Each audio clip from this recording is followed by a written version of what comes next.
The United States sent an official invitation to Burkina Faso's leader, Captain Ibrahim Traoré, but he didn't accept.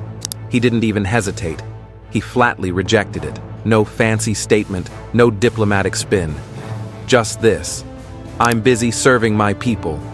And in those 6 words, he sent a message louder than any press conference, louder than any handshake in Washington. This wasn't just a declined invitation. This was a declaration of independence, of focus, of purpose, and it shook the halls of power across the West. Because while many leaders crave validation from Washington or Paris, Traoré made it clear he's not looking for approval. He's building something real, at home, on the ground, where it matters. This is a story about defiance without arrogance, strength without spectacle, and power without permission.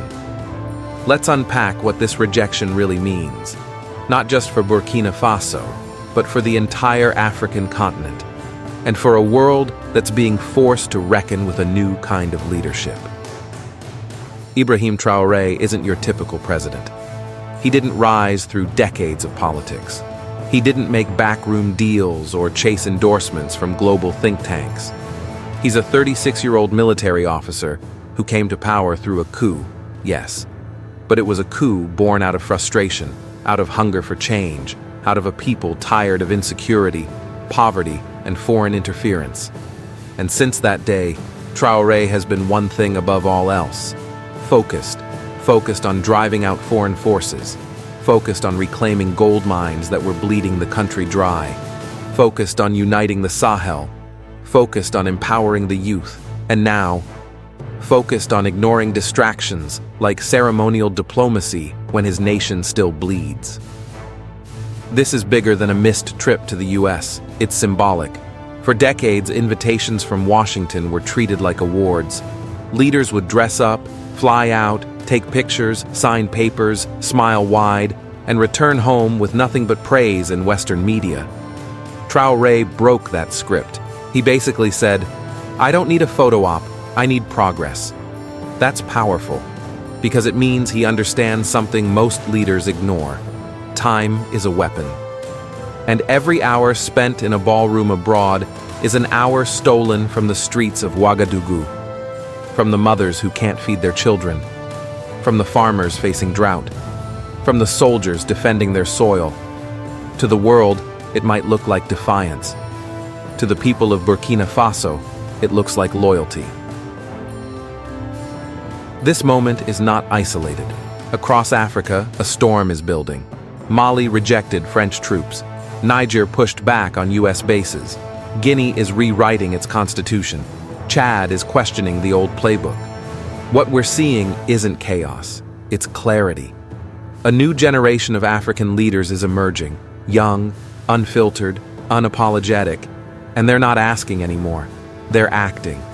Traoré's refusal is part of this wave, a wave that says, we're done being managed, we're ready to lead. Let's be honest, this scares the West, because for so long power wasn't about strength, it was about access. If you had access to Washington, to the IMF, to the UN, you were considered a serious leader. Even if your people were starving, even if your country was falling apart. Traoré flipped that logic. He said, respect is earned at home, not abroad. And that terrifies them.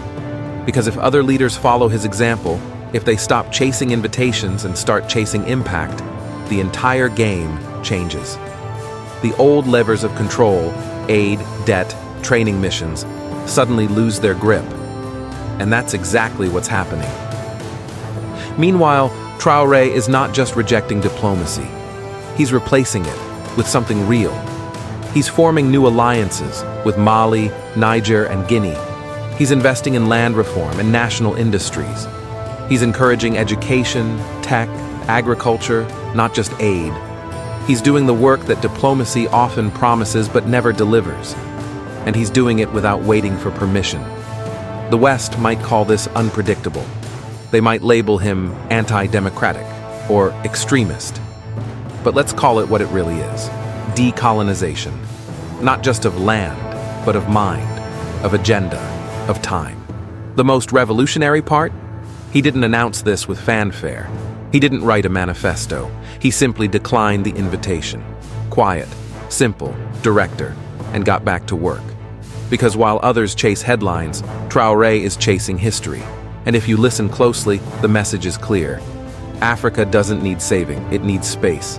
Space to grow, to fight its own battles, to write its own future. So the next time you hear someone say Ibrahim Traoré is dodging diplomacy, remember this. He's not dodging, he's choosing. And what he's choosing is a model of leadership that puts the people first. Not the cameras, not the cocktails, not the foreign praise, just the people. That kind of leadership isn't weak, it's rare. And when it shows up, it changes everything. And the world, it better start paying attention, because a leader who turns down the world's biggest superpower isn't saying no to diplomacy. He's saying yes to destiny. But here's what's even more important to understand. Traoré didn't just decline a trip, he disrupted a pattern. For decades, African leaders were conditioned to believe that legitimacy came from abroad, that being invited to Washington, London, or Paris meant your nation had finally arrived, that a photo with a Western president was worth more than actual policies at home. And for too long, that lie held. Leaders prioritized optics over outcomes. They dressed in suits, smiled on red carpets, and gave speeches in perfect English, while their countries burned behind the camera. But Traoré is saying, no more performances, no more pretending. He's flipping the script, reminding the world that the real mark of a great leader is not how many summits they attend, but how many problems they solve. And while Western diplomats may feel insulted, the people of Burkina Faso feel seen. They're not just watching Traoré on TV, they're watching him work. They see him in the north, where militants once roamed unchecked. They see him in the gold fields, where foreign companies were forced to renegotiate or leave. They see him investing in young people, not foreign contracts. And that's why they stand with him, not out of fear, but out of belief. Belief that finally their country is being led by someone who's not afraid to make enemies if it means protecting the people. Across Africa, the effects are spreading. Youth movements are growing louder. In Senegal, Kenya, Ghana, young people are no longer waiting for permission to speak. They're rejecting the idea that progress must come from outside. They're looking to Traoré, not because he's perfect, but because he's different. Because he's not afraid to make sacrifices. He's not afraid to lose favor abroad if it means gaining dignity at home. He's not building a legacy on popularity. He's building it on principle. And here's the irony. By rejecting an invitation, Traoré became more powerful, more respected. Because power today isn't about alliances, it's about authenticity. And Traoré has that in abundance. That's what scares world powers the most. Not that he said no to a trip, but that by doing so, he inspired millions to believe they can say no too. To say no to debt traps, no to rigged trade deals, no to foreign militaries that promise peace, but deliver surveillance, no to being treated as junior partners on their own land. Of course, challenges remain. Burkina Faso still battles insurgency, poverty, and underdevelopment. No single leader can solve it all overnight. But that's not what Traoré is promising. He's not promising miracles. He's promising work. And more importantly, he's doing it. Day by day, village by village, policy by policy. And every time he chooses his people over protocol, every time he picks reality over reputation, he adds to a new story being written across the continent. A story where Africa isn't defined by pity or charity, but by power. You won't see this story told on mainstream news. They'll say he's anti-democratic. They'll call him dangerous, unpredictable, radical. But here's the truth. What's more dangerous? A leader who ignores foreign invitations, or one who ignores his own people? What's more radical? Saying no to a summit, or saying yes to endless foreign control? What's truly undemocratic? A leader who serves without outside approval, or a leader who waits for it before lifting a finger? Traoré knows the media will distort him. He knows the West will pressure him. But he also knows this. He answers to Burkina Faso, not Washington, not Paris, not Brussels. And that truth, simple, clear, and immovable, is what makes him unstoppable. This isn't the politics of fear. This is the politics of freedom. So, to every young African watching this moment, remember what it means. You don't have to be old to lead. You don't have to be Western trained to be respected. You don't have to be celebrated abroad to matter at home.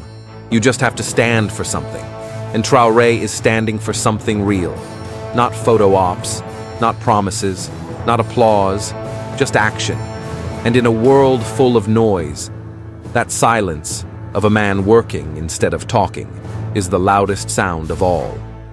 Traoré may have rejected the invitation, but what he accepted was a calling to lead with discipline, to govern with humility, to fight, not for attention, but for his people. And that is what true leadership looks like. Not a seat at someone else's table, but building a new table where his people eat first, where Burkina Faso stands tall, where Africa stands proud, and where the world learns that saying no is sometimes the most powerful thing a leader can do.